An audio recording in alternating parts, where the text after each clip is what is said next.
Hi everyone, and welcome to the webinar. And we have a really good live demo to show you today.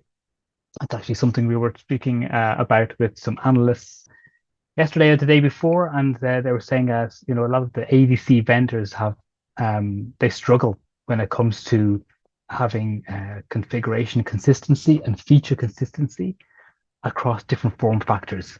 Some of the ADC vendors out there have acquired and have different form factors available, virtual container, as a process in the cloud, and they sort of acquired different pieces and put it together, but there's no real kind of consistency. There may be a management overlay, but we'll get into this shortly in a few seconds. Today we have Isha and Amresh with us.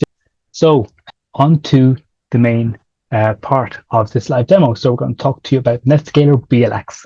A few live demos ago, we did a live demo, and we asked, it was about ESX performance enhancement, and we asked who had heard of BLX, and we had very few people had put that in, had said they did. So that's why we're going to show you NetScaler BLX today and a demo on the use case. So what is NetScaler BLX? It is a process which runs on Linux. Now, the way people might normally think of running NetScaler on Linux these days is to go off and get Kubernetes, Docker, and run it as a container, which we have, and that's available. However, there are some customers out there who are they've standardized on a particular OS of Linux in their environment, and they want to use that everywhere.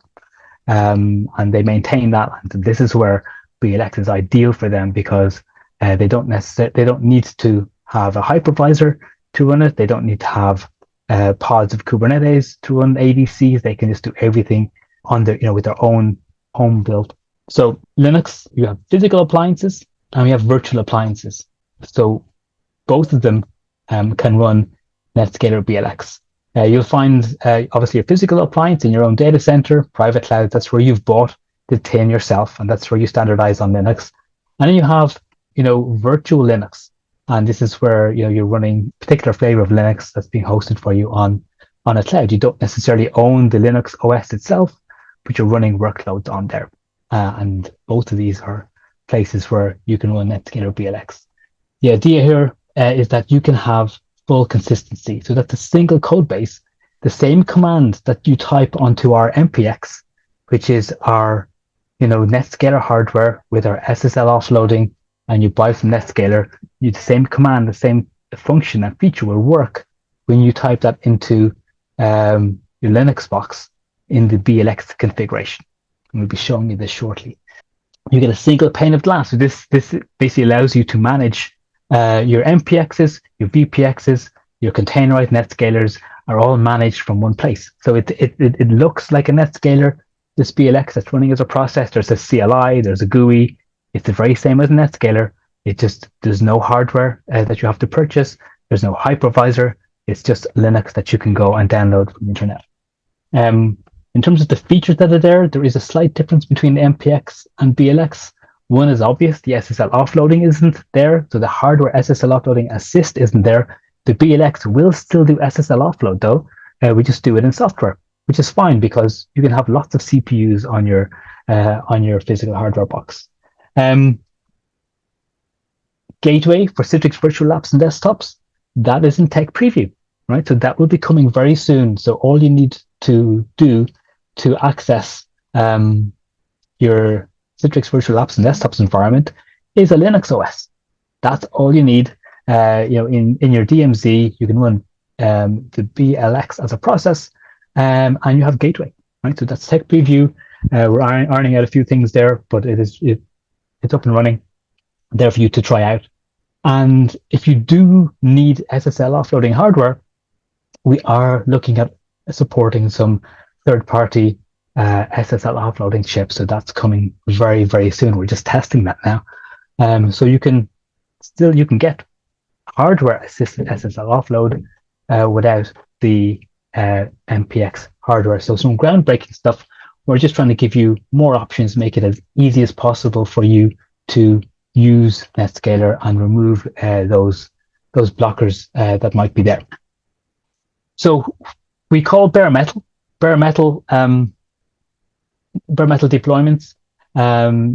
This is when you boot up your box on physical hardware. You're looking at the console. It's Linux that's running there. It's not some hypervisor.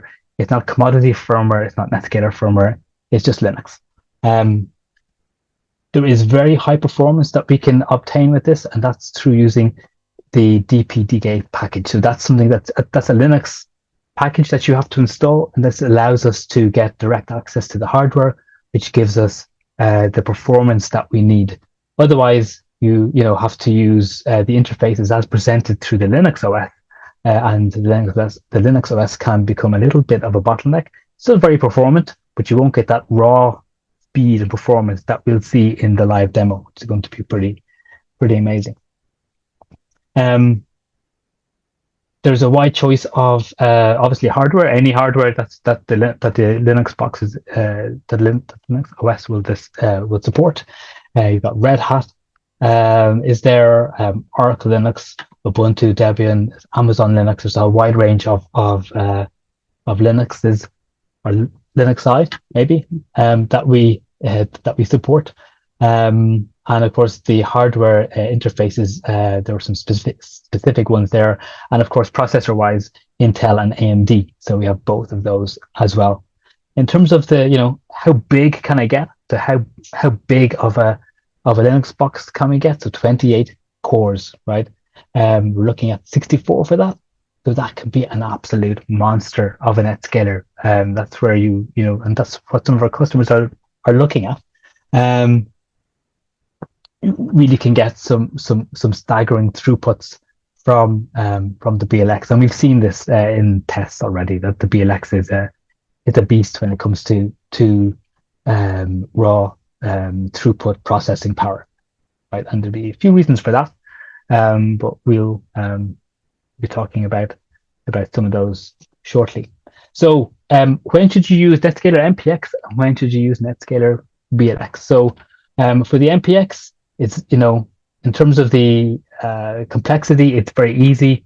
You buy a box from NetScaler, you rack it, it boots up, and you can configure your NetScaler. So that's obviously much faster to do that. You don't have to install a Linux OS. You don't have to worry about any of those things. We support the hardware. So if anything goes wrong with the firmware, you can call us. If anything goes wrong with the hardware, you can call us. If anything, if there's an issue with the hardware, we can do an RMA. It's very, very simple, right? So supportability is much easier. Whereas, you're not looking at with the BLX, you might say, well, if it's the hardware, we have to go call the hardware vendor. If it's a NetScaler BLX issue, then we're going to call NetScaler, and so on. And some customers just like a box. They just like a box and one phone number to call with that box. And for those customers, then an MPX is the one for you. However, if you're looking for flexibility, you want to be able to run your NetScalers in on-prem, and then tomorrow move that up to the cloud, right? So undeploy, redeploy in the cloud if I want to change the throughputs that I'm using significantly. I want to move things around. I want to have full control. I want to have 4 cores or 4 packet engines on my NetScaler today, and I want 10 packet engines tomorrow. All of that sort of flexibility and also cost effectiveness. Looking at cost, the BLX will be impressive as well. And lastly, sustainability, right? So you can use your hardware for your BLX. You can move your BLX somewhere else, and you can reuse that hardware for something else. So you can repurpose your hardware. So that obviously makes things more sustainable. You can shift your BLX around into where the energy costs and are more energy consumption is more environmentally friendly. So for that, the NetScaler BLX is for you. So these are the reasons why you would choose BLX. And now I'm actually going to show us a demo of how to migrate from an MPX to a BLX, because this is the next question that we get when we speak about something. How can I migrate onto this? I like that. I already have MPXs. How do I get there? This is what we're going to show you. And usually other vendors will have to talk to you about a massive migration plan and how you have to go in and you have to, we have to analyze the configuration and then convert configurations and recode and redo, from X to Y. You're going to see the plan here is going to be much simpler. It's actually a really nice way if you're replacing old hardware with new hardware, replacing old hardware with an MPX, a VPX, or BLX. The same sort of scenario applies, and I think it's pretty impressive. So, Amresh, I'll let you take it away. Thanks, Ronan. So, the topology diagram which we see right now, in this we have BLX and MPX, and then a traffic, server, and a client. So right now, the slide which we see, in this the traffic is flowing through the MPX to the server. So once we do the migration, so the same traffic will start flowing through the BLX to the server. So now I'll share a demo. So this is my MPX box, and it has total 9 CPU. And right now there is no traffic flowing through it. I have already configured it for the traffic. So I have configured the LB on it, and I have also configured VLAN for the traffic. But as of now, we can see there is no HA pair for it. So it has this traffic, and the traffic will be flowing through the interface 40/1. I'm starting the traffic here. And throughput we can monitor through the CLI as well through the GUI. So I'll show the throughput through the GUI.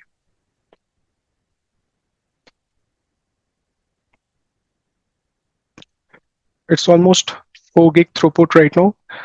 This setting I did for the demo purpose. And now before starting with the BLX, I have stopped the BLX. I would like to show you the BLX conf file through which we manage the BLX. So we have this blx.conf present under the etc BLX once we install the BLX.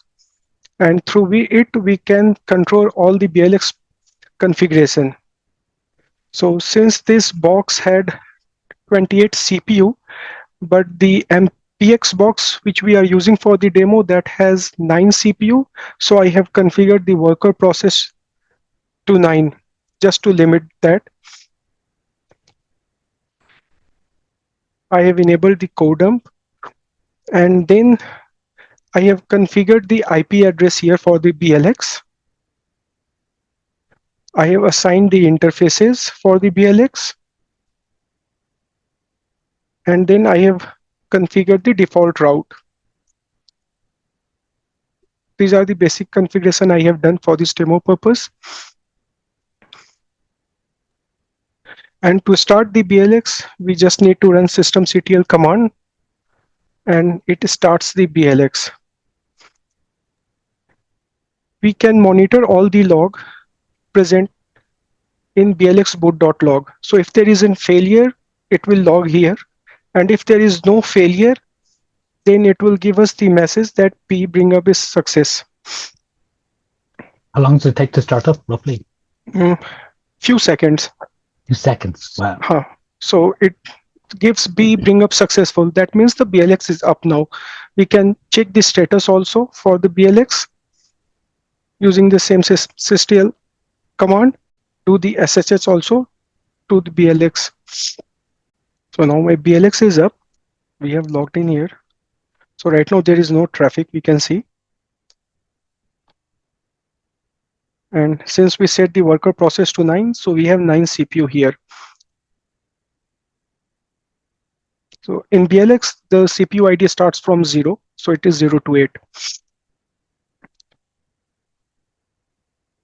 For the demo, what I have done is that I tried to keep the same configuration on the BLX in terms of interface.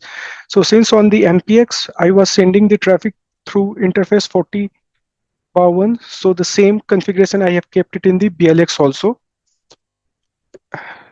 and my BLX, MPX, and the traffic generator all are in the same network.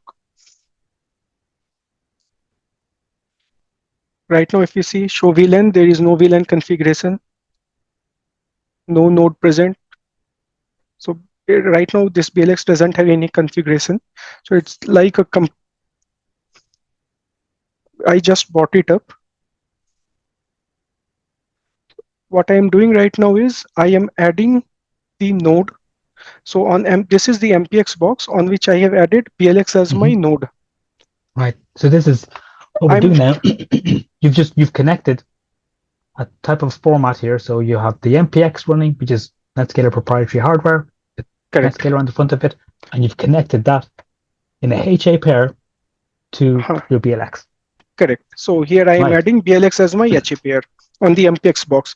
The same step I'll repeat on the BLX box. So this 37.165 is my BLX IP.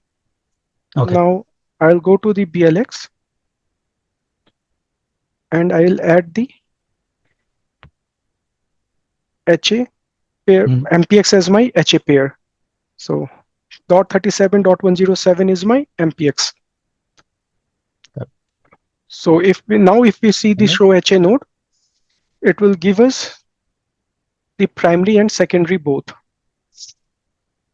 We can see that 37.165, which is the BLX, is my secondary right now, and the sync state is in progress. It takes 5 to 6 seconds for the sync to be successful. So here we can see now the sync state is success. And my traffic is still flowing through the MPX. But here we can see, right, it has added 40/1 as a VLAN tagged interface, because the same was added on the MPX box also.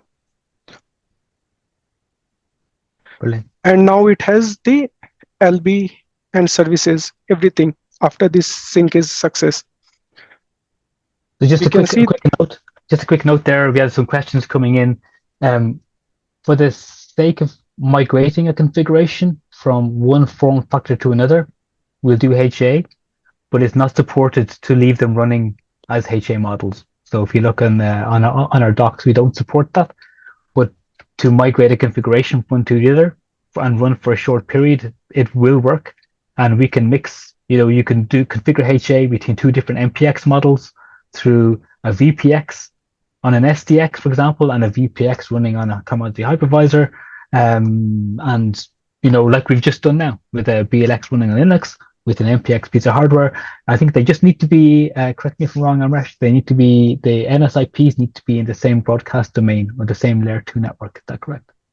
Yes, because if they are in different network, then lot of they're not lot, but few configurations we'll have to consider. Sure. But if they are all in the same network, and if we keep in mind that even the interfaces are same, then we'll not have to configure VLAN also. Just creating HA pair will be enough. Okay. So here we will see right now the traffic is flowing through the MPX, and we have added BLX as a HA pair. So now I am going to the MPX here, and I'm doing force failover so that my BLX becomes the primary. All the configurations are already copied in the BLX. And now we can see the traffic has started flowing through the BLX after the failover. Super. Here we are getting a little more throughput than the MPX. And for that, the reason is the CPU that I'll show now. So the BLX which I am using has a CPU of 3500 megahertz, where the MPX which I was using has 2600. So that is causing this throughput difference. Otherwise, as per the migration is concerned, it was seamless. We just need to create a HA pair, and that is enough. Wow. Super and amazing. And that just shows you this is the reason why some customers are using BLX, because they can control the hardware that's on there. They can avail of the very latest brand new CPUs. It's unfair to the APX because I think that's definitely an end of sale and almost an end of life model that we have, the 14,000. So it is an older box, but it just shows you can, with BLX, you have your contract with your hardware provider. You can have the latest and best hardware and enjoy the benefits of that, and it's fully under your scope of control. All right, so super demo. Some of the questions we asked that came in. Someone asked, can we run two BLXs on the same host? Is there any issues with that? Sorry, come again.